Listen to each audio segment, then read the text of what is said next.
ശബരിമല സ്വർണ്ണക്കൊള്ളയിൽ തമിഴ്നാട് വ്യവസായി ഡി മണിക്ക് clean chit. ഇയാൾക്ക് കൊള്ളയുമായി ബന്ധമില്ലെന്ന് അന്വേഷണ സംഘം ഹൈക്കോടതിയിൽ നൽകിയ റിപ്പോർട്ടിൽ പറയുന്നു. സ്വർണ്ണക്കൊള്ളയുമായി ബന്ധപ്പെട്ട് പ്രവാസി വ്യവസായി പരാമർശിച്ച പ്രധാന പേരായിരുന്നു ഡി മണിയുടേത്. ശബരിമലയിലെ പഞ്ചലോക വിഗ്രഹങ്ങൾ കടത്തിയെന്നതായിരുന്നു മണിക്ക് നേരെയുണ്ടായ ആരോപണം.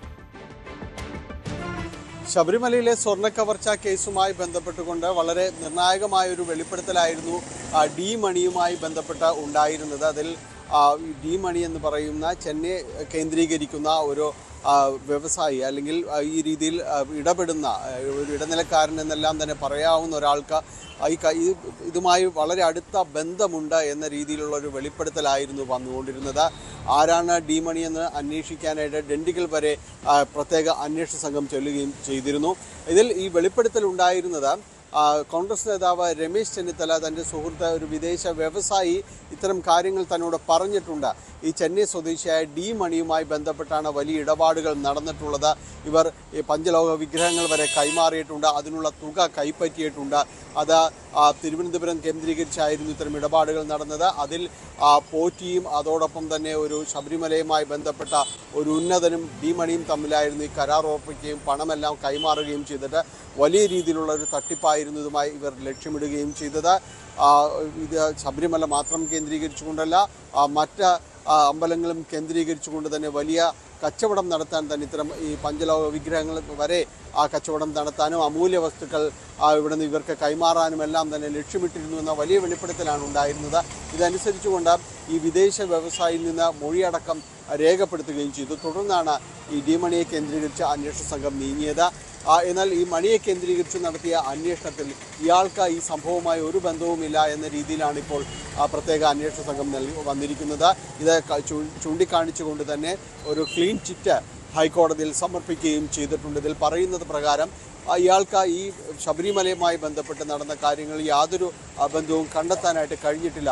ഇയാൾ തിരുവനന്തപുരം സന്ദർശിച്ചിട്ടുണ്ട്, പക്ഷേ അത് വ്യക്തിപരമായ തികച്ചും സ്വകാര്യ സന്ദർശനം മാത്രമായിരുന്നു. അതിൽ കച്ചവടമായി ബന്ധപ്പെട്ടുകൊണ്ട് യാതൊരു രീതിയിലേക്കും തെളിവിലേക്ക് പോകാനോ അല്ലെങ്കിൽ തെളിവുകൾ കണ്ടെത്താനോ കഴിഞ്ഞിട്ടില്ല എന്നതടക്കമുള്ള കാര്യങ്ങൾ സൂചിപ്പിച്ചിട്ടുണ്ട്. ഇയാൾക്ക് നേരത്തെ തന്നെയും ചോദ്യം ചെയ്യുമ്പോൾ തനിക്ക് പോറ്റിയുമായോ മറ്റ് ശബരിമലയിലെ മറ്റ് ആരെങ്കിലുമായോ ഒരു അടുത്ത ബന്ധം പോലുമില്ല എന്ന് ഡി മണി വ്യക്തമാക്കിയിരുന്നു. അത് സാധൂകരിക്കുന്ന രീതിയിലാണ് പ്രത്യേക അന്വേഷണ സംഘത്തിൻ്റെ റിപ്പോർട്ടും എന്ന് പറയുന്നത്. മറ്റുള്ളവരിലേക്ക് ചെന്നെത്താൻ ഇപ്പോൾ പരാമർശിക്കപ്പെടുന്ന ശബരിമല സ്വർണ്ണ കവർച്ചയുമായി ബന്ധപ്പെട്ട് നടന്നിട്ടുള്ള ഏതെങ്കിലും ഒരു ഇടപാടിലേക്ക് സാമ്പത്തികമായോ മറ്റ് ഗൂഢാലോചനയുമായോ ഏതെങ്കിലും രീതിയിലേക്ക് ഡി മണിയെ കണക്ട് ചെയ്യാൻ കഴിയുന്ന രീതിയിലേക്ക് അന്വേഷണ സംഘത്തിന് പോകാനോ അന്വേഷണ സംഘത്തിൻ്റെ തെളിവുകൾ സമാഹരിക്കാനോ നിലവിൽ കഴിഞ്ഞിട്ടില്ല. ഈ കാര്യങ്ങൾ വ്യക്തമാക്കിക്കൊണ്ടാണ് ശബരിമല സമിതിയായ അന്വേഷണം നടത്തുന്ന പ്രത്യേക ദൗത്യ സംഘം ഇപ്പോൾ ഹൈക്കോടതിയിൽ ക്ലീൻ ചിറ്റ് നൽകിക്കൊണ്ടുള്ള റിപ്പോർട്ട് നൽകിയിരിക്കുന്നത്. ഏതായാലും വരും ദിവസങ്ങളിൽ ഇത്തരം കാര്യങ്ങളെല്ലാം ഹൈക്കോടതി പരിഗണിക്കുകയും ഹൈക്കോടതിക്ക് ഇതുമായി ബന്ധപ്പെട്ടുകൊണ്ട് ഏതെങ്കിലും രീതിയിലുള്ള ചോദ്യങ്ങൾ ചോദിക്കാൻ ഉണ്ടാകും എന്നത് തന്നെയാണ് പൊതുവിൽ പ്രതീക്ഷിക്കുന്നത്. മറ്റേതെങ്കിലും കാര്യങ്ങൾ വിട്ടുപോയിട്ടുണ്ടെങ്കിൽ അന്വേഷണ സംഘം വിട്ടുപോയിട്ടുണ്ടെങ്കിൽ അതും വ്യക്തമാക്കും ഹൈക്കോടതിയിൽ ഉണ്ടാകുമെന്ന് തന്നെയാണ് പ്രതീക്ഷിക്കുന്നത്. ദൗത്യ സംഘത്തിൻ്റെ റിപ്പോർട്ടിൽ ഒരു കാര്യം കൂടി പരാമർശിക്കുന്നുണ്ട്. ഇയാളുടെ ചുറ്റുപാടുകൾ ഉള്ളവരെക്കുറിച്ച് കൂടി അന്വേഷിച്ചെന്ന്, പ്രത്യേകിച്ച് ഇയാളുടെ ഏറ്റവും അടുത്ത സഹായി എന്ന് പറയുന്ന ശ്രീകൃഷ്ണൻ എന്ന് പറയുന്ന ഒരു സഹായിയെക്കുറിച്ചെല്ലാം തന്നെ അന്വേഷിച്ചു. ഇവർക്ക് മറ്റ് പല ഇടപാടുകൾ, ദുരൂഹമായ മറ്റ് പല ഇടപാടുകളുണ്ട്. ഈ ഇറിഡിയം പോലുള്ള ലോഹവസ്തുക്കൾ കൈകാര്യം ചെയ്യുന്നതുമായി ബന്ധപ്പെട്ടുകൊണ്ട് പലതവണ ഇയാളുടെ അനുയായികളെ ചോദ്യം ചെയ്യുന്ന രീതിയിലേക്കെല്ലാം തന്നെ കാര്യങ്ങൾ വന്നിട്ടുണ്ട്. അത് തമിഴ്നാട് പോലീസിൻ്റെ പരിധിയിലുള്ള കാര്യങ്ങളാണ്. അതിപ്പോൾ ഈ കേസുമായി ബന്ധപ്പെട്ടുകൊണ്ടുള്ളതല്ല എന്നതുകൂടിയും ഈ ക്ലീൻ ചിറ്റിലടക്കം വ്യക്തമാക്കുകയും ചെയ്യുന്നുണ്ട്. വരും ദിവസം ഹൈക്കോടതി ഇത് പരിഗണിക്കുകയും ചെയ്യും.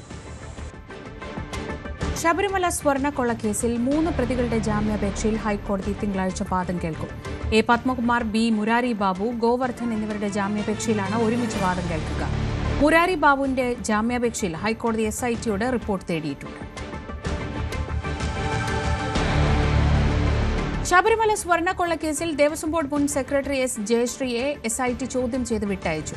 ഈഞ്ചക്കലിലെ ക്രൈംബ്രാഞ്ച് ഓഫീസിലായിരുന്നു ചോദ്യം ചെയ്യൽ. ദ്വാരപാലക പാളികൾ കടത്തിയ കേസിൽ ജയശ്രീ നിർണായക കണ്ണിയാണെന്ന അന്വേഷണ സംഘത്തിന്റെ വിലയിരുത്തൽ.